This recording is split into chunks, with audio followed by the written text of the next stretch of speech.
Hi. நாங்கள் வந்து போயிட்டு இன்றைக்கி வந்து நிறைய வெஜிடபிள்ஸ் அதெல்லாம் வாங்கிட்டு வந்தோம். இங்கே வந்து என் வீட்டுக்காரர் எனக்காக ஒரு பூ வாங்கி வந்துருக்காரு 50 ரூபாய்க்கு. நீங்கள் அது 50 ரூபாயான்னு பார்த்து வியந்துருவீங்க. ஏன்னா நம்ம ஊரில் வந்து அந்த பூ கொஞ்சமே வந்து ரொம்ப விலை அதிகம். ஸோ அதனால நிறைய வெஜிடபிள்ஸு ஃப்ரூட்ஸ் எல்லாம் வாங்கி வந்திருக்கோம். அப்புறமேட்டா காமிக்கிறோம். இப்போ அந்த பூவை கொஞ்சம் பாருங்கள். தேங்க்யூ. பாருங்கள், ப்ராக்லி வந்து இங்கே 1 kg 50 ருபீஸ் தான்.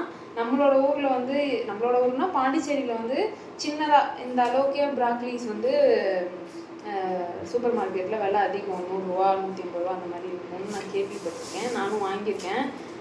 நீங்கள் சொல்லுங்கள், ப்ராக்லி வந்து உங்கள் ஊரில் கேஜி எவ்வளோ அப்படின்னு சொல்லிட்டு. இதை ஷேர் பண்ணிக்கணும்னு தோணுச்சு. ஒரு சில பொருள்லாம் வந்து ஜம்முவில் வந்து ரொம்ப சீப்பாக கிடைக்குது. ஒரு சில பொருள்லாம் கொஞ்சம் ஹையாக தான் இருக்குது. உங்கள் ஊரில் எந்த பொருள் எப்படி கிடைக்குதுன்னு சொல்லிட்டு என்னோட ஷேர் பண்ணிக்கோங்க. ஓகேவா? பாய்.